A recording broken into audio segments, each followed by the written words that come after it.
Hello students, welcome to my YouTube channel Salu bio NCERT में आपका स्वागत है।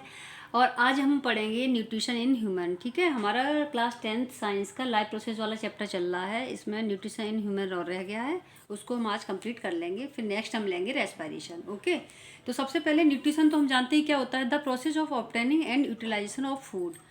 ठीक है, खाना लेने का तरीका और उसका यूटिलाइज फूड को कैसे करते हैं वो सब न्यूट्रिशन में आता है। ठीक है, डाइजेशन क्या है? Digestion is the process of converting complex food into simple nutrients. Complex food का सिंपल न्यूट्रिएंट्स में चेंज होना क्या कहलाता है? डाइजेशन।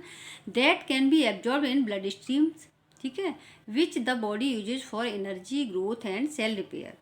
सिंपल न्यूट्रिएंट्स में चेंज हो जाना, ब्लड स्ट्रीम के द्वारा एब्जॉर्ब करना और फिर बॉडी के द्वारा इसका यूज होना एनर्जी के फॉर्म में। एनर्जी जो निकलती है वो ग्रोथ और सेल रिपेयर में बॉडी कैसे यूज करती है, वो सब डाइजेशन है। ठीक है, ऑर्गन ऑफ डाइजेस्टिव सिस्टम में क्या आ जाता है? देखो, इसको दो पार्ट में डिवाइड किया है। एक तो एलिमेंट्री कैनाल या gastro intestinal tract, GI tract जिसे कहते हैं, और दूसरा कुछ एसेसरी ऑर्गन्स हैं जो डाइजेशन में हेल्प करते हैं। ठीक है, तो मेन में क्या आ जाते हैं? Mouth, pharynx, oesophagus, stomach, small intestine, large intestine और रेक्टम और एनस। ठीक, और एसेसरी में क्या आ जाता है? लीवर, गॉल ब्लैडर, पेनक्रियाज, टंग और टीथ। ये सब एसेसरी ऑर्गन्स हैं जो डाइजेशन में हेल्प करते हैं।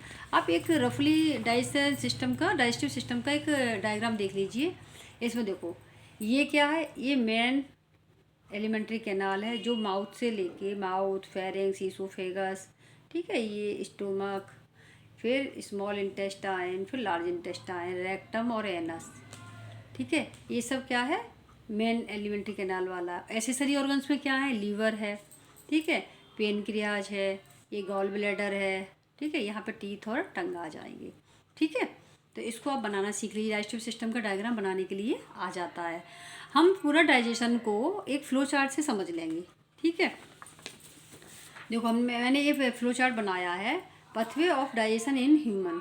कैसे कैसे, कहाँ, क्या क्या ऑर्गन्स हैं। तो सबसे पहले हमने डाइजेस्टिव सिस्टम में क्या देखा था कि फूड है, वो सॉरी माउथ है।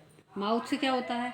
Mouth mouth also called is buccal cavity. ठीक है, फूड इनटेक कहाँ हुआ? माउथ में, इसको हम बक्कल कैविटी भी कहते हैं। माउथ में और क्या क्या पार्ट्स होते हैं? टीथ, जो मैकेनिकल डाइजेशन करता है, च्यूइंग का, चबाने का, खाने का काम कौन करता है? टीथ। टंग टेस्ट के लिए, और हमारा जो खाना है उसमें सलाइवा मिक्स करने में हेल्प करती है। और क्या होती है? सलाइवरी ग्लैंड होती है माउथ के अंदर, जो टाइलिन या सलाइवरी एमाइलेज नामक जो एंजाइम्स है उसका सीक्रेट करती है इसको।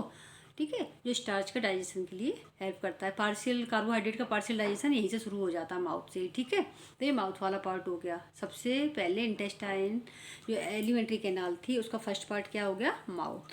ठीक है, अब सेकंड आ गया फेरिंग्स। माउथ से लेके ईसोफेगस तक खाना को भेजने का काम कौन करता है? फेरिंग्स। ठीक है, माउथ में जब खाना दांतों के द्वारा पीस लिया, उसमें सलाइवरी जो एमाइलेज था वो मिक्स हो गया, तो उसको हम क्या कहने लगे? बोलस। क्या कहते हैं उसको? बोलस। इसका पीएच होता है 6.8। ठीक है, तो बोलस फिर फेरिंग्स के थ्रू कहाँ आ जाता है? ईसोफेगस में। ईसोफेगस क्या है? एक हॉलो ट्यूब लाइक स्ट्रक्चर है, ठीक है, जो कनेक्टिव लिंक है कहाँ से? माउथ से लेके स्टोमक के बीच का। माउथ से जो खाना था उसको स्टोमक में पहुंचाने का काम कौन कर रहा है? ईसोफेगस। ठीक है, फूड बाय पेरिस्टाल्सिस एंटर किसमें?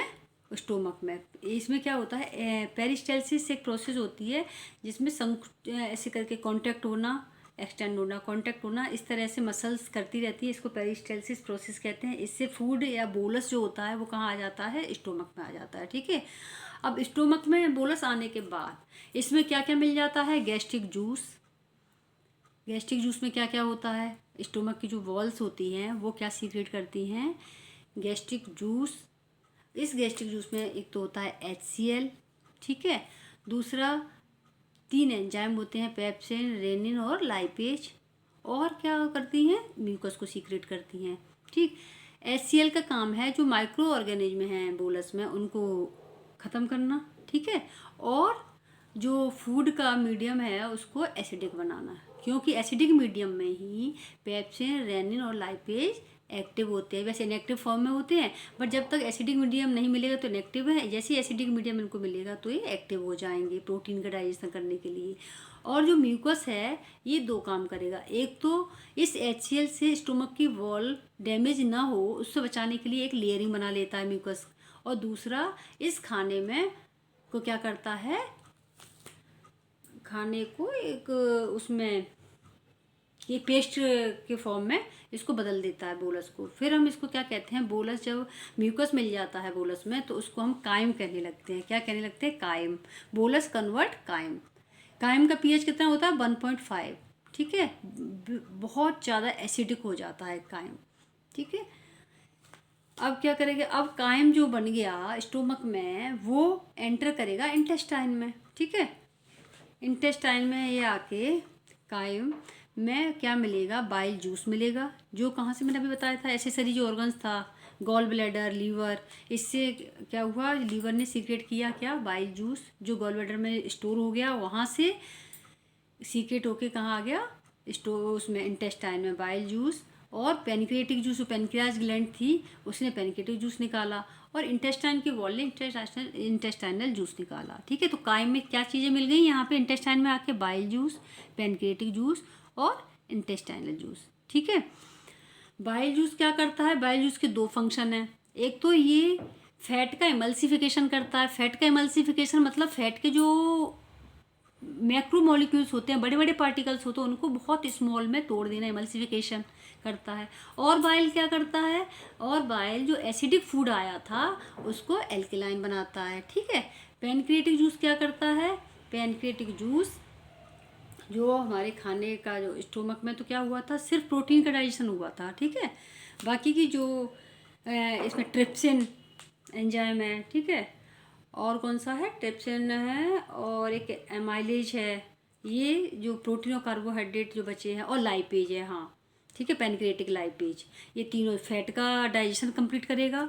और जो कार्बोहाइड्रेट का पार्शियल डाइजेशन तो कहाँ हो गया था, माउथ में हो गया था, उसका जो कंप्लीट डाइजेशन कहाँ होगा, इंटेस्टाइन में होगा। ठीक है, और इंटेस्टाइनल जूस जो होगा वो भी इनमें हेल्प करेगा। तो कायम को अब क्या कहने लगे, कायम कन्वर्ट हो जाता है काइल में, और इसका पीएच कितना हो जाता है, 7.5। ठीक है, यहाँ पे जो स्मॉल इंटेस्टाइन में डाइजेशन पूरा कंप्लीट हो जाता है। ठीक है, काइम जो होता है वो काइल में चेंज हो जाता है और डाइजेशन कंप्लीट हो जाता है स्मॉल इंटेस्टाइन में। फिर का जो खाना था वो एब्जॉर्ब होता है किसके द्वारा, स्मॉल इंटेस्टाइन में एक फिंगर लाइक प्रोजेक्शन होते हैं जिसे हम क्या कहते हैं, विलाई।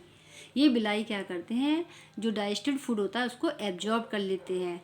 ठीक है, और अनडाइजेस्टेड जो फूड होता है वो कहाँ पहुँचता है, लार्ज इंटेस्टाइन में। यहाँ पे एक्स्ट्रा वाटर होता है वो एब्जॉर्ब कर लिया जाता है, बाकी का सब जो undigested food absorption of water के बाद पहुँचता है रेक्टम में, और एनस के थ्रू बाहर निकाल दिया जाता है। ठीक है, और इधर विलाई क्या करता है, विलाई ने क्या किया, एब्जॉर्ब कर लिया डाइजेस्टेड फूड को।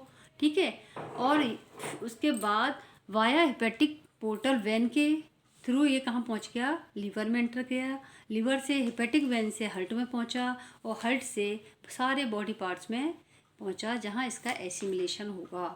ठीक है, जो एसिमिलेशन के बाद इसका यूज किसमें होगा, हमें सेल रिपेयर के लिए, ग्रोथ के लिए, इन सब के लिए हो जाएगा। ठीक है, तो इस वाले जो डायग्राम है इसको आप बनाना ज़रूर सीख लें। इसको मैंने शॉर्ट्स के फॉर्म में इसी चैनल पर डाला हुआ है, उसको आप बना लें एक कॉपी पर। ठीक है, food intake, mouth, bolus, oesophagus, stomach, फिर बोलस किसमें कायम में बना, कायम काइल में चेंज हुआ, किसका पीएच कितना है, कौन सा एंजाइम कहाँ से सीक्रेट हो रहा है।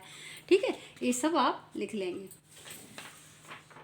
ओके, अच्छा, एक जो इंटेस्टाइन में जो फैट था इसको आप एक बार देखिए। देखो इंटेस्टाइन में क्या क्या, स्मॉल इंटेस्टाइन में क्या क्या हुआ, ये लीवर था, ये पेनक्रियाज था। इंटेस्टाइन में इन्होंने, लीवर ने क्या, बाइल जूस निकाला, पेनक्रिएटिक जूस निकाला, यहाँ फैट का एमल्सिफिकेशन हो गया। ठीक है, इंटेस्टाइन मीडियम क्या हो गया, एल्कलाइन हो गया। ये दोनों काम किसने कर दिए थे, बाइल जूस ने। पेनक्रियाज ने लाइपेज, पेनक्रिएटिक लाइपेज और ट्रिप्सिन को सीक्रेट किया, जो एक्टिव हो गए एल्कलाइन मीडियम में। इन्होंने क्या करा, कार्बोहाइड्रेट को ग्लूकोज में चेंज कर दिया, जो पार्शियल तो हो गया था वहाँ से मुँह से, स्टार्ट हो गया था। बाद में जो बचा उसको ग्लूकोज में चेंज कर दिया, फैट को फैटी एसिड एंड ग्लिसरॉल में चेंज कर दिया, प्रोटीन्स को एमिनो एसिड में कर दिया चेंज, और यहाँ पे स्मॉल इंटेस्टाइन में फाइनल डाइजेशन इसका हो जाता है। ठीक है, फिर वही विलाई क्या कर देते हैं, इसको एब्जॉर्ब कर लेते हैं। ओके, तो ये सारा हमारा किसमें था, ह्यूमन डाइजेशन में। ठीक है, यदि आपको वीडियो हेल्पफुल लगा हो तो लाइक करें, शेयर करें और इसको सब्सक्राइब जरूर करें। प्लीज़, आप सब्सक्राइब नहीं करते, सब्सक्राइब जरूर करें, इसलिए मैं थोड़ा मोटिवेट हूँ और अभी अच्छे अच्छे वीडियो बनाऊँ विथ ट्रिक के साथ। अभी तो मैं बहुत अच्छी अच्छी ट्रिक आपको बताऊँगी। ठीक है, थैंक यू फॉर वॉचिंग।